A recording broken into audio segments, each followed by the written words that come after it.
chapter number 16 pamene tikubweranso mu gawo lina.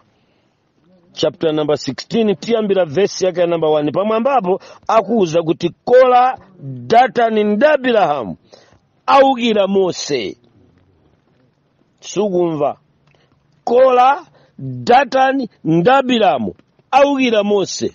Kwakuti iwe msilamu nkamaona ukuwukirana ndine nkumatenga chikwanje ufuna undipha sinikudabwa ni magazigazi ochita zowukira apostasy kuchita motsutsana kufuna ukulu kufuna ulankhulidwa ndi Mulungu kumapanga kuti upezeke udapezeka chifukwa chakuti mkazi munthu ndi amene adanena kuti pakufunika mwana.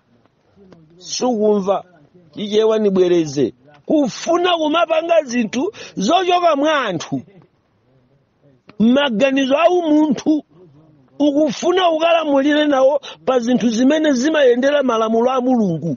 Chifukwa Isaka akuchoka kukamwa kwa Yehova kuti apezeke pamene Ishmaeli akuchoka mkamwa mwa munthu. Ndipo Sarai anati kwa Abrahamu munthu. Baibulo likumaliza so ndikuti ndipo Abrahamu anamvera Sara nakatenga Hagara munthu. Sakumva wanthu kagulu kameneka kopanga za anthu komachita mu munthu ndi thupi ndi kamene mukapeze apa kamene kanabwera mu gulu la anthu 66 ochokera ku Igupto kukajoina mpingo ndi akuchita kelemu ownership funso ndi mtundu wathu umodzi ndi akuyimirira Kora, Datani ndi Abirahamu. Koma Kora mwana wa Izara mwana wa Kohati mwana wa Levi anatenga Datani ndi Abirahamu ana a Eliabu ndi Oni mwana wa Perete ana a Rubeni ndipo anauka pamaso pa Mose pamodzi ndi amuna 200 mphambu 50 ana a Ishumaeli ndiwo akalonga ankhamulo oyitanidwa mu msonkhano amuna omveka. Simunamve chifukwa inu mumavutika kumva chichewa. Ndipo verse number 2 ndipo anauka pamaso pa Mose mwa njira ina lidatuluka gulu lowukira likumuwukira Mose woyitanidwa ndi Mulungu kukayamba kutsutsa nkama kuona padawa ukutsutsa sinkhala nkudabwa udabweretsa ndiwe pakati pa mpingo wa Mulungu. Anyamatawa akuyendera mchigwa icho anayimirira china Kora, Datani ndi Abirahamu. Ndipo verse number 2 akuti panalika gulu kena ndipo anauka pamaso pa Mose pamodzi ndi amuna 100 ndi amunawo ndi anthu amene anali pafupi 66 ochokera ku Igupto kagulu ka Hagara kagulu ka Ishmaeli. Sakumva wanthu. Ndipo anauka pamaso pawo pamodzi ndi amuna 200 mphambu 50 ana a Ishmaeli ndiwo akalonga ankhamulo oyitanidwa mu msonkhano amuna omveka.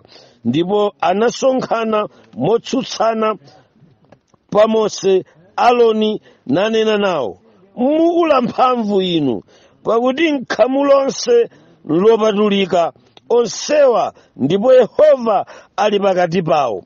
Muzikuza bwanji mu msonkhano wa Yehova? Chichewa ichi chikupasani kulingalira 15 to 20 minutes. Mulungu nafenso ngwathu kutere kumabuku ena kuphatikizapo Korani ikamachita kelemu kuti ala ni mulungunso zikuchoka pamenepo. Auziphatika katikati mwa chikhamulija ifenso kukakuchira ukakamira ifenso Mulungu ingwathu. Ndiye mukula mtima bwanji nokha. Mawu kuti mukula mtima bwanji nokha amabwera chifukwa chakuti iwowo amadziwa kuti kukamwa kwa ng'ona tinali kwa awiri amene tinatuluka kupanga mizera iwiri yakukamwa kwa ng'ona, Ishmaeli ndi Isaki. Tonsefe tikuchokera kwa kholo limodzi, Abrahamu. Cholowa chathu tilandire chomwecho, koma pamene amayiwala mpakuti kodi mapezekedwa akunja kuno, wina akupezeka pa chifuniro cha munthu, wina akupezeka pa chifuniro cha Mulungu. Ziwirizi kuti ziyende limodzi ni mkangano wa ana abanja limodzi umene ngakhale iwe msilamu kwakabira Twaibu tiuzeni munatuluka olontafotokoza bwanji padzavuta kwambiri kuti iwe unimvesese ine, chifukwa ni mkangano wochokera kumusimusi sitidzamvana mpaka kalekale, chifukwa lina ndi thupi, china ni cha mzimu. Lankhule chipongwe, wina ni thupi, wina ni cha mzimu. So simungayike pamodzi nkhosa nkhumba kuti idya zofanana, pavuta. Sitidzayanjana nkuyanjana komwe khale litakakamira bwanji. Chifukwa chake chiwukiro zowukirana zili pakati mpaka lero. Osayiwala kuti mbali iyi akusonkhanisa nawo zida za nkhondo anyamata Ishmaeli. Nthawi zonse amati tilimbana ndi Zionist. Akamati Zionist akunena Isaki. Mkanganotu muone pa buku limeneli. Sitidzayanjana. Kagulu kake nkamene ukapeza pamene papaka. Now, ukawerenga momveka bwino, akunena kuti pamene Mose anamva ichi, anagwa nkhope yake pansi, nanena ndi kola ndi khamu lonse, ndi kuti mmawa Yehova adzatizindikiritsa anthu ache.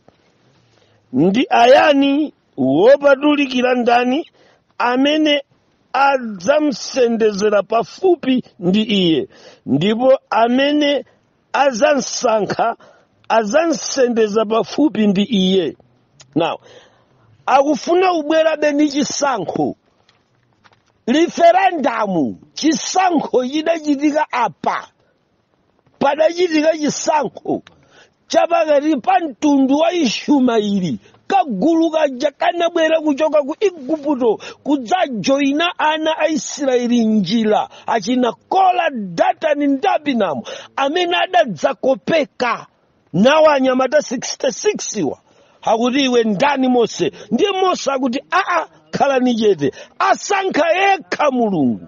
Ine ndidzangolengeza amene ati abwere kumbali ya ine Mose, ndiye kuti akubwera kumbali ya Mulungu cha mzimu. Koma amene ati akhale kumbali yako, mbali yako akunena iti mbali ya Ishmaeli. Ndiye chisankho apa Mulungu adalephera kusankha Ishmaeli mchigwa cha nkhondo chikuchitika pano, mpaka Mulungu adang'amba nthaka. Asilamu akadakhala ambiri, koma ambiri adathera nzenje samasewere, anzanu nthaka idameza tawankoni pasopo khani yosausa adamezedwa anzalo kulowa kumeneko makani, chifukwa thupi ndi mzimu ndizosiyana kuyendera pamodzi. Ndiye zidavuta pa chigwa ichi. Chisankho chimene chidachitika pamenepo chinali chisankho chopweteka kwambiri. Verse number 6, chitani ichi, zitengereni mbale ya zofukiza kola ndi khamu lache, nimuyikepo moto, muyikepo chofukiza pamenepo pamaso pa Yehova mmawa.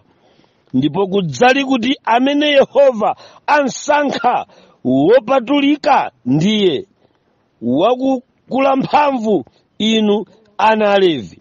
Ndipo Mose ananena ndi Kola, tamverani tsono inu ana Alevi.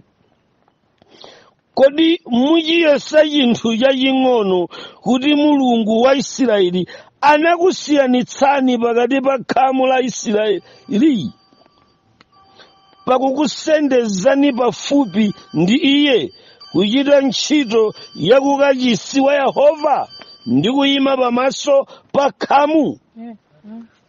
Inali nkhani yosausa, nkhani yochititsa mantha, komanso yovuta kutanthauzira kwake. Tiye tidziyenda ulendo osausa, panali maere ndipo panali chisankho. chauzimu ndi chathupi.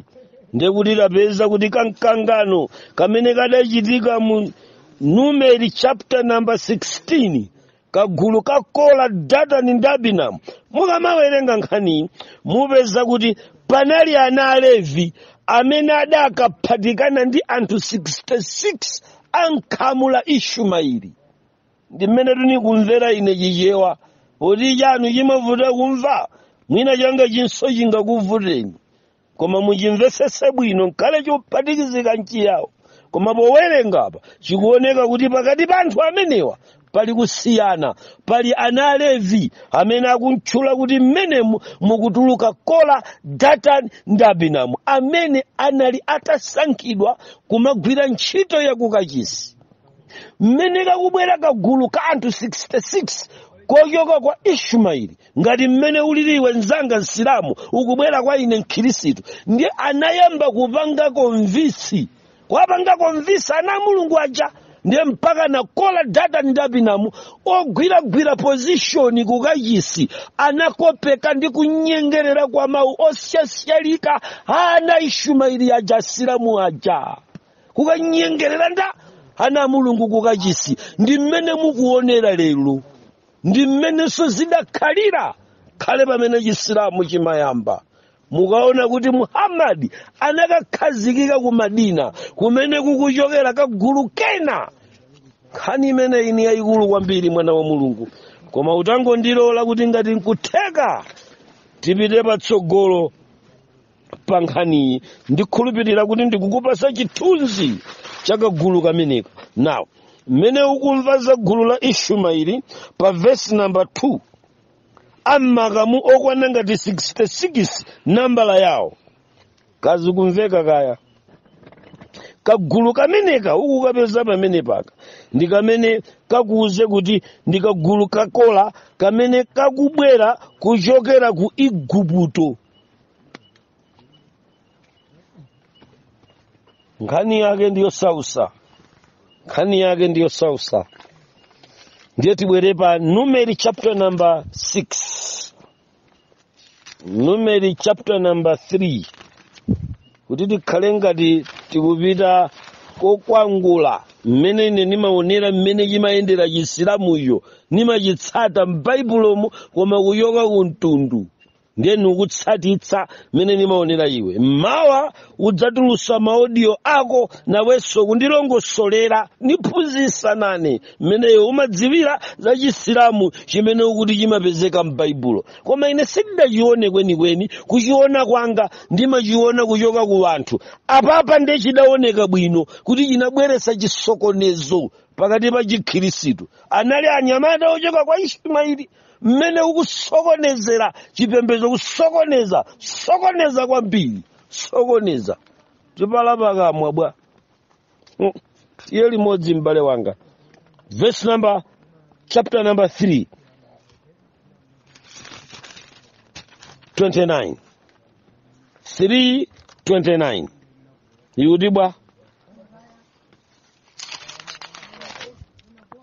3:29.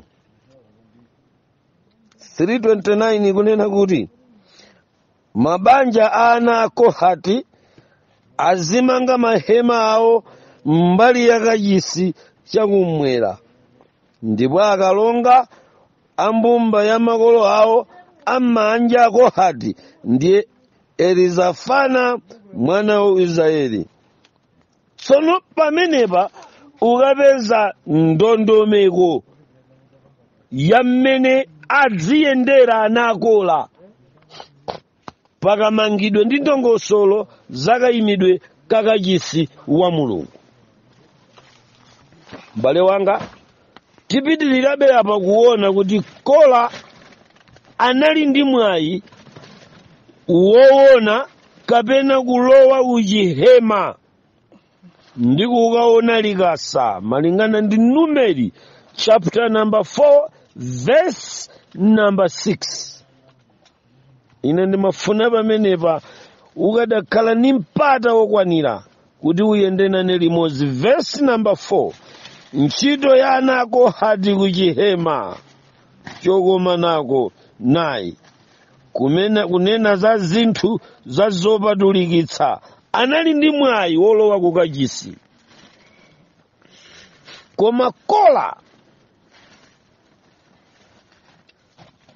sanali ndi mwayi ogwira likasa, koma anali ndi mwayi osunzumira likasa, chifukwa cha kamtundu kawoka kamapatuka mpaka kumakapezeka kuti nthawi zina apita kokakwatirana ndi anthu achikunja. Ndi pamene mukupeza apa kuti mbali inayi mukapeza kuti kuli Esau amene ndi nzika yochoka ku Edomu malingana ndi fuko, ndipo Esau ndiye Edomu. Genesis 25 verse 30.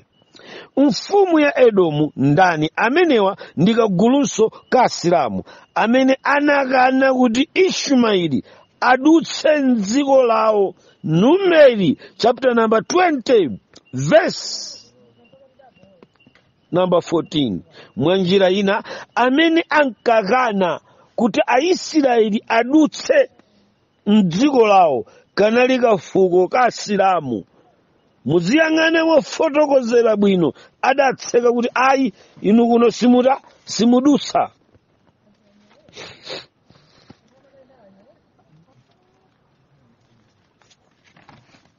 Kodi kaya zikumveka kaya? Ndikhulupirira kuti iwe m'bale wanga uyenda nane limodzi mpaka kuzafika pamenepo. Tikampezanso kuti Davide adagonjetsapo Edomu, ndipo anakhalako miyezi 6 ku dziko limenelo. 1 Mafumu chapter number 11 15 mpaka 16. Komabe ukamayenda limodzi upeza kuti mu 586 BC mpingo utagwidwa ukapolo ndi Nebukadinezara. Edomu anakondwa kwambiri, anasangalala kwambiri ndi kuonongeka kwa chikhirisitu atagwidwa ukapolo kuti zakhala bwino, chifukwa ku Baibulo amapitaku ndi kumene maiko kapena kuti achina Ishmaeli amalamulirako. Arabian Peninsula. M'bale wanga tiziyenda limodzi nkhani imeneyi uyipeza Masalimo 137 verse yake ya number 7. Uyipezanso Ezekiel chapter number 25 12 mpaka 14.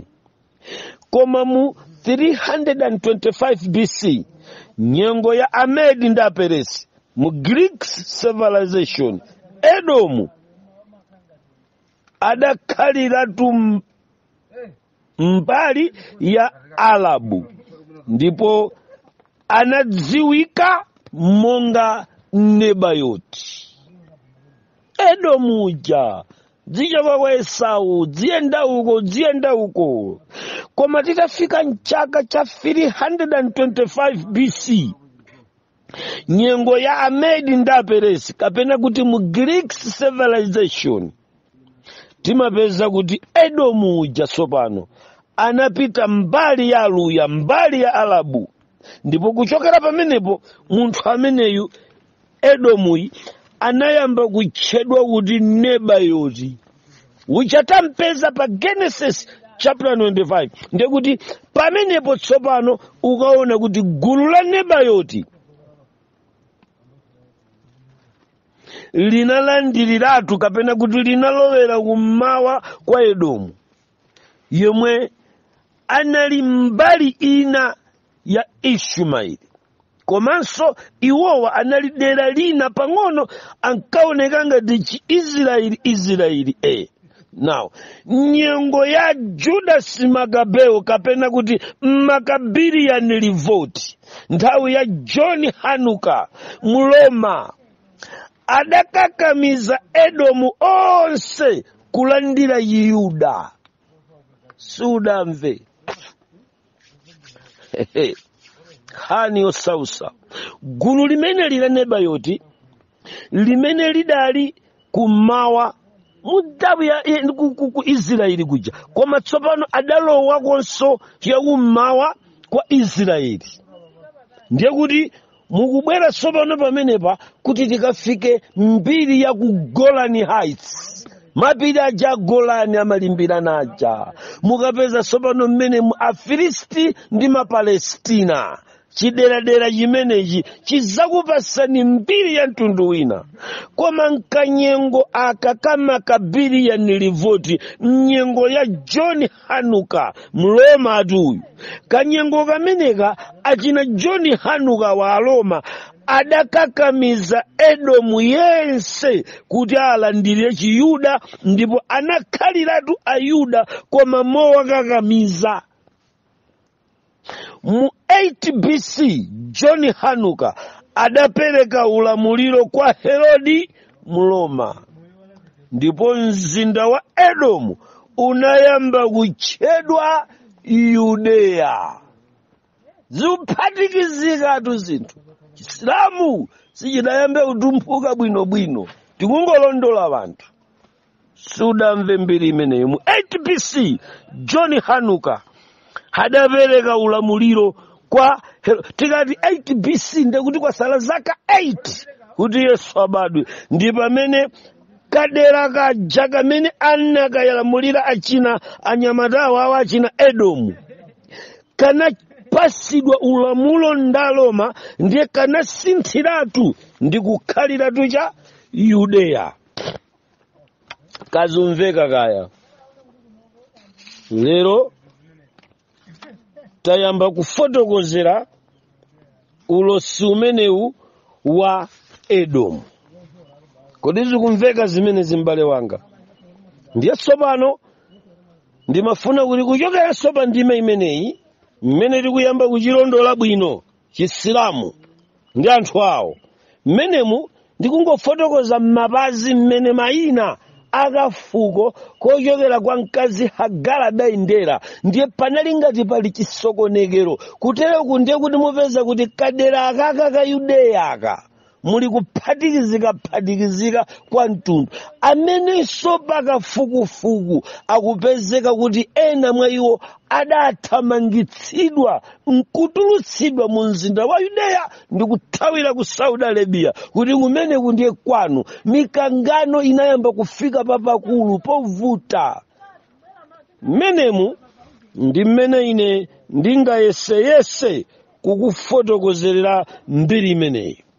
Koma ndisadafike kuyamba chigawo china chofotokozabe nkhani yomweyi kuchokera ku buku la Yesaya, undilole kuti audio ithere pomwepa kuti ndiyambire bwino kuti chimene ndikufuna kufotokozaso tsopano mu ndandanda omwe kuchokera ku Yesaya chapter number 14 chiyambe ku titayamba kumvesesa bwino m'bale wanga mu audio iyi yomaliza imene ndikupitiriza kuyankha.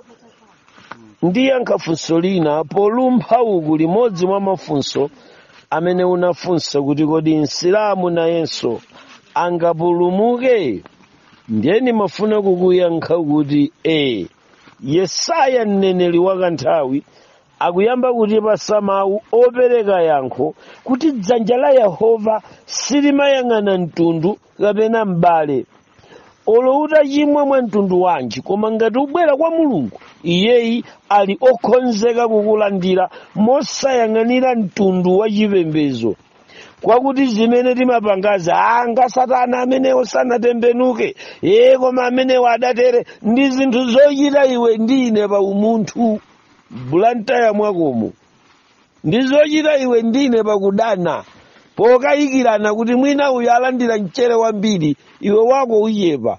Poti anthu akufunsa za Twaibu ndiye wakayikira kuti mwina asokoneza mchere, pofuna kudetsa mchere wanga kuthira mchenga mcheremo ndiye wayamba kulankhula zambiri ku chipulumutso cha Mulungu sichili choncho chomadetsana mayina ngati mmene uchitira iwe nzanga.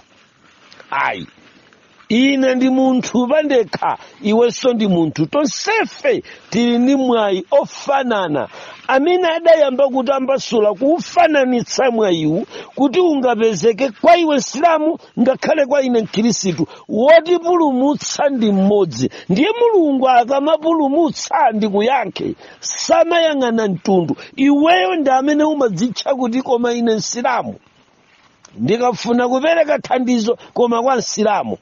Ukafika ku chipatala ukangovala chikofiya ngati dokotala ali msilamu akakuchosa ku nambala 50 kuzakuyika pa nambala 1 bwanja kuti akuli msilamu nzathu.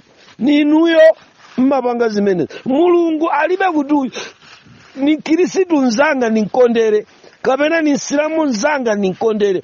Iye amayitana ochimwa onse nkwakhululukira malinga akadzipereka. Usayedwe, bwera atikhululukira, tilandira chifundo chofanana. Anayamba kuona chithunzithunzi chimenechi kupereka kwa ine ndi munthu wotchedwa Yesaya mu chapter number 11 tiyambire ndi verse number 14. 14 ikunena kuti ndipo adzagudukira m'mapewa a Afilisti kumadzulo, pamodzi adzafunkha ana akummawa, adzatambasula dzanja lawo pa Edomu ndi pa Mowabu, ndipo ana Amori adzawamvera. Sono ukayang'ana mitundu yonse apa pali Afilisti, Aedomu, Amowabu, Aamori, kamtundu koseka nkakunja koma kadzalandira nawo chifundo Yehova akadzatambasula dzanja. 15 ndipo Yehova adzawononga ndithu bondo la nyanja ya ku Igupto, ndipo mphepo yace yopsereza idzagwedeza dzanja lace pa nyanja, ndipo adzayimenya ikhale mphaluka zisanu ndi ziwiri, nadzawolotsa anthu powuma. Tsopano ulosi umenewu unkakhuzana ndi nkhondo komanso maukapolo amene akuti Mulungu adzagwedeza pa nyanja, mmene nyanjayi adzatambasule dzanja lace. Baibulo likuti nyanjayo idzapanga mphaluka zisanu ndi ziwiri. Mwa njira ina idzachita divide into 7. Khani osausa mapisi mpaka ka 7 kuti pakonzeke njira yakuti anthu onse abwere pamodzi. Now umenewu unali ulosi wochoka ku mtundu umenewu wa Edomu wakuti padzakhala kung'ambika. Tikaulondola mtundu wa Edomu ukuoneka kuti kanthawi kena unadzagawana mpaka mitundu 7. Kuchokera mu mitundu 7 imene ili apapayi ndi mmenenso m'bale wanga msilamu umve mwachokanso chisilamu mitundu 7: Shia, Kadiriya, Sukuti, Suni. Muyenda mpaka amagawana ndi kukwana ngati 7 amene amapanga 7 sectors, strong sectors of Islam. Amapezeka kuti akukwana ngati 7. Ndi akuti nyanja idzachita mphaluka. Kugawana kwa masekta a chisilamuku kudzapangisa kuti njira ikonzeke ngati kuti nyanja ikuphwa vanthu apezepo olokera. Ndipo kuphwa kumeneku kudzapangisa chipulumutso kwa Ayuda ena, chipulumutso kwa Asilamu ena, chifukwa njira ikukonzeka. Yehova ni wachifundo, akufuna kuyitana pamenepa mitundu yonse. Tikamafika tsiku la kubwera kwa Yesu, nyanja itagawika kuchita mphaluka. Asilamu ochuluka adzakhala atandira Yesu ndi kutembenuka mtima, kotero kuti iwe mkhristu samayerekedwe. Akubwera ananeba yoti kuzasonkhana pa gome lako. Kodi sukudabwa kuti wena waife tukwanirisa ulosi? Tiye tipite patsogolo pang'ono ndikupase mbiri yogwirika ya chimene ndikufotokozachi kuyoka m'malemba a Mulungu. Taona Yesaya chapter 63. Yesaya chapter 63. Yesaya chapter 63. Ndikukutengera kwakuti ungapulumuke, dzanja la Mulungu lilibe sankho, nyanja idzachita mphaluka mpaka pazakonzeka njira yakuti ena mwa anthu azikhulupiriro zosayembekezeka adzabwera. Ndiye mudzitukana uchokera usatanike zonena ngati waswa nyanja ndi kuyigawa pa 7 mpata wapezeka nisatuluke niwope iwe ubulantaya kwakoko nikuwopa ya waniyitane na Ambuye sudaniyitane niwe waphwanya yekha nyanja nikukonza njira tikubwera komweko titumikira pagome panupo. Mulungu waona yosowa uchikhirisitu hakuyitana asilamu tikukadya nawo pagome lomwelo. Yesaya chapter 66 tikubwera konko titumikira nawo kumeneko tilandira nawo Yesuyo za nsanje ayi. Bwanji Kodi verse number 1 63. Ndani uyu ali nkudza kuchokera ku Edomu? Mukundabwa Kodi Edomu ndi ndani? Ndikamtunduka asilamu kaja. Ndiye pali kufunsa Baibulo pamwamba pali kuti Mulungu adzapulumutsa anthu ache nadzabwezera chilango owasautsa. Mulungu adzapulumutsa anthu ache. Funso, ndani ali nkudza kuchokera ku Edomu? Ndizovala zonika kuchokera ku Bozili. Uyu olemekezeka mchovala chache nayenda mu ukulu wa mphamvu yache. Ndine amene ndilankhula mchilungamo cha mphamvu yakupulumutsa. Chophimba chako chifiriranji? Ndizovala zako zifanana bwanji? Ndiwopanda popondera mpesa, naponda ndekha muchopondera mpesa. Palibe nane mmodzi nena mmodzi wa mitundu ya anthu. Inde ndinawaponda mkukwiya kwanga. Mpingo wa Mulungu, ndani ali kuchokera kucho atavala zovala zofira kuchokera ku Bozili? Mpingo wa Mulungu tikumuona Yesu ndiye mpulumutsi. Hakutuluka ngati achokera ku Edomu. Musayiwale za Boazi, Rute ndiye kumtundu umene udatuluka Yesu paja makolo a Yesu akuchokera kumeneko. Ndiye wolemba Yesaya hakuona kumunda wa Boazi, hakumuona Rute. Ndiye akufunsa ndani ali kuchokera kumeneko atavala zovala zonika mwazi. Ndiye kuti pano pali Yesu wondipulumutsa. Chovala chache chadzadza ndi magazi kuti akapulumutse munthu wotayika. Uchedweranji pakuti zovala zambiri zikuoneka ndi mautoto a munthu, koma Yesu chovala chopulumutsira chikuoneka chonika mwazi, kutanthauza kuti palibe munthu angandikanize kupulumuka chifukwa chovala chowandipulumutsa chikuchokera ku Bozili. Ndani akuchoka ku Bozili kuzapulumutsa mitundu? Tikubwera komwe kwa anthu akunja chifukwa wotipulumutsa wangopambana kumene nkhondo pakavali.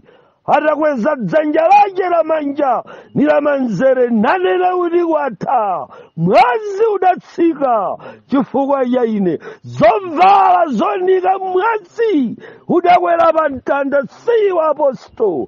Udakwera pa mtanda, siwe munthu. Ungalalate nkunyoza koma sudandigwerere pa mtanda. Ndikumuona atanyikidwa zovala zache mwazi akuchokera ku Edomu, watsika mpaka pa Bozili kudzapulumutsa. Ameneyo ndiye Yesu wopulumutsa wa dziko lonse lapansi. Nkhani yosausa, nkhani yosausa. Verse number 3 ya Yesaya chapter number 66 ikunena mawu akuti ndaponda ndekha muchopondera mpesa.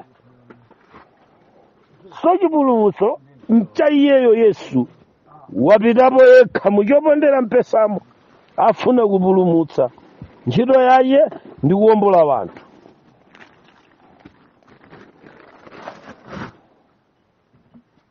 Ezekiel chapter number 35.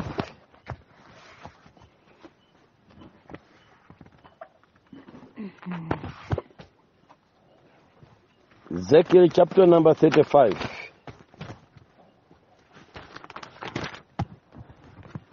Ezekiel chapter number 35. Verse 1 and 2. Aneneratu zakulangidwa kwa akuphirira Seiri. Nandidzera mawu a Yehova akuti, wobadwa ndi munthu iwe, lodzesa nkhope yako kuphirira Seiri, nunenere molitsutsa, nuti nalo, atero Yehova taona, ndiyipidwa nawe iwe phiri la Seiri, ndipo ndidzakutambasulira dzanja langa ndi kukusanduliza. Kusanduliza la chipululu ndilodabwitsa. Now, zimene muzipeze apa ndi zakuti pamene pali mwayi wa chipulumutso, pa nthawi yomweyo akunenanso za chilango ngati sungabwere kwa Yehova, akulunjika ku mitundu imene ilipoyi. Chifukwa cha ichi, mwana wa Mulungu, ndimafuna kuti iwe utaona pa Yesaya chapter number 60. Tibwerere m'buku la Yesaya chapter number 60. Chapter number 60 ya Yesaya chili ndi mawu. Yesaya chapter number 60. Ukufunsa kuti kodi ife tikhoza kupulumuka na funso? Ndiye ndingokubweresa pa verse number 7. Tamvera zimene akunena.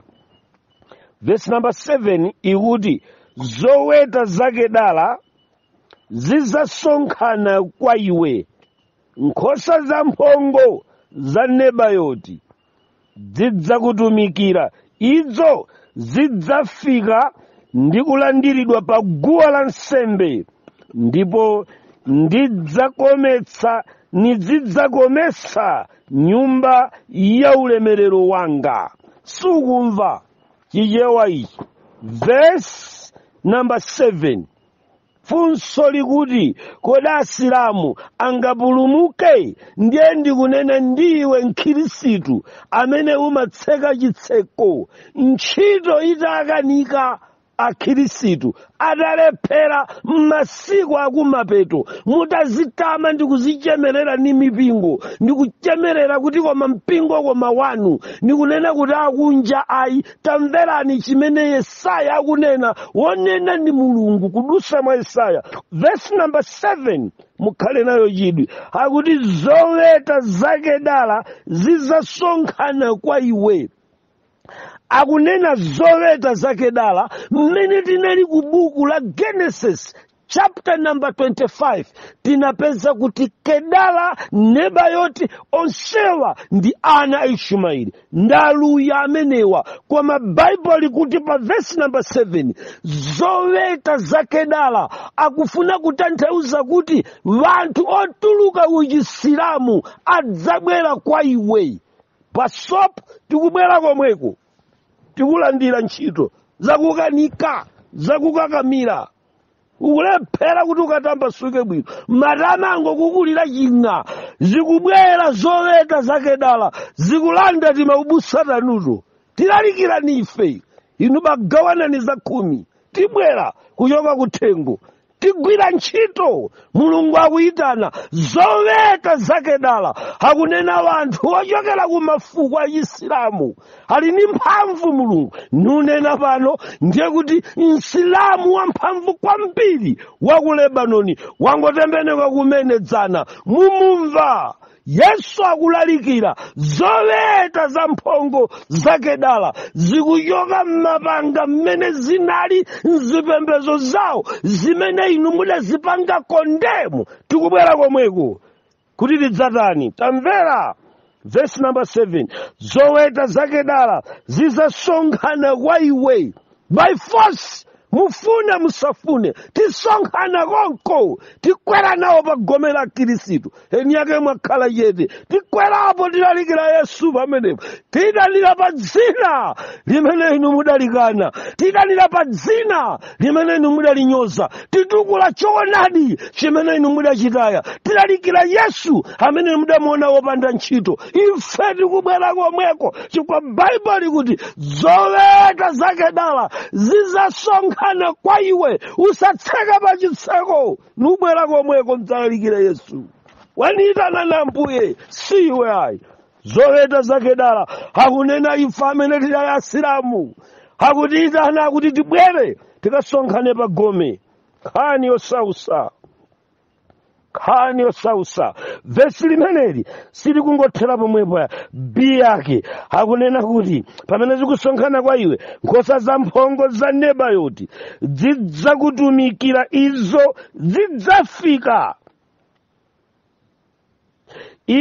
zidzafika ndi kulandiridwa pa guwa la nsembe, ndipo zidzakomesera nyumba ya ulemerero wanga. Ndi madecoration akumwamba tikubwera. Mudaleka kusamalira nyumba ya Yehova pozakomesera chikhristucho, Mulungu adzayitana asilamu alalikire Yesu. Ndi chimene Baibulo likunena. Ndi akunena kuti tikakhala nawo kugome ndithamangisa bwa azakhala olontakhala ndiye mesa ndayitanidwa ndi Ambuye paguwapo akuti ndikhala pamenepo. Uwerenge Yesaya chapter number 60 akuti zoweta zake dala ni nkhosa za Nebayoti zidzafika pa gome, chizachita bwa akuti zidzasonkhana pa gomepo ndi kukomesera nyumba ya ulemerero wa Yehova. Asilamu tili mmenemo kulalikira Yesu kuti tikakomesere zokoma. Chifukwa chani? Watiyitana ndi Mulungu wopanda sankho amene adayitana Nebukadineza kuchoka kutchire 7 years adamera ubweya, akumuyitana ndi kumbwezeresa pa mpando. Wandiyitana alibe sankho. Akadaniyitana na president achakuti ndikadalekanidwa ine, akadaniyitana ni munthu, chikadaniyitana chipembedzo, ukadaniyitana niwo, ukadandikana, ukadatasokoneza mchere uyu.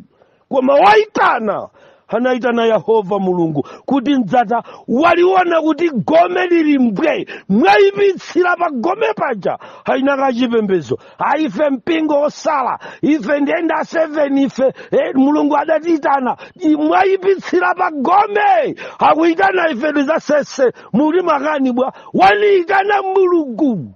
Dzalalikira uthenga wabwino. Nkhosa za mphongo za Nebayoti zidzabwera kuchoka ku Kedara, zonse zidzasonkhana, zidzabwera pa guwa la nsembe kupereka nawo nsembe wa Yesu. Ndani atandiretse? Palibe. Nichita makani amene wandipasa authority, si Bible sukulu. Ikundipasa ulamuliro, si chipembedzo cha munthu. Wandiyitana ndi Yehova, ndilalikira zakundima zioneke poyera. Anthu nonse akugwa machimo, wapembeza zipembedzo ndi kulondola malamulo a anthu. Tuyukani kumeneko, tiyeni kwa Yehova. Wayitana tipite pa gome, anthu tonse ochimwa tisonkhane. Tili mpata umenewo, zigawenga bwerani kwa Yesu, akupha bwerani kwa Yesu, onyenga bwerani kwa Yesu. Tonse tibwere pamodzi, wachita uyitanira yekha. Bola tikazikonzekeretse, tikakhala madikoleta, chifukwa nyumba ya Yehova yayipitsidwa na chaini aka nyumbayo. Baibulo kuti ndidzayitana nkhosa za mphongo za Nebayoti. Hakunena chisilamu hakakometsere ku nyumba ya Mulungu. Adakabwera musathamangise, mudana ndine amene akubwerawo ndi aphasula kuposa ine. Wayitana Yehova. Ambuye akudalitse m'bale wanga. Uli ni mwayi wonse wobwera kwa Mulungu. Mwayi wonse wobwera kwa Mulungu uli nawo. Verse number 9. Zona zisumbu zidzalandira ine, zidzayamba ningalawa zataliso. Ndi zimene ziti zidzayambe ndi ngalawa zataliso ndi zimene ziti zizayambe. Ngalawa zataliso zizabweretsa ana amuna kuchoka kutali, zitanyamula golide ndi siliva kubwera naye pamodzi kuti tikasonkhane ku nyumba ya Mulungu. Lero zisumbu, anthu ochoka ku zipembedzo za satanic worship, zisumbu zatilavula kuti tipite kwa Yehova. Ngalawa zakutaliso zikukatiponya mchipembedzo cha Mulungu, tidzipita kumwamba. Inu mutikana bwa. Ambuye akuthandizeni. Tsekera pa khomo amene akuti apulumuke. Iwe msilamu tiye ngati uli wofuna. Nawenso sinkukukakamiza, koma ngati uli wofuna kupulumuka, tiye ukakumane nchimene ndidakumana nacho ine. Chifukwa Yesaya wanipatsa mwayi. Ife wochokera ku Kedara ndi Nebayoti tapeza pa Genesis chapter number 26 kuti na asilamu akuyitanidwa kupita ku gome tikapereke nawo nsembe kwa Yehova. Tiyeni mpaka tsiku limenero Mulungu adzatilandira bwinobwino wopanda wotiletsa. Mulungu akusamaleni ana Mulungu. Amen.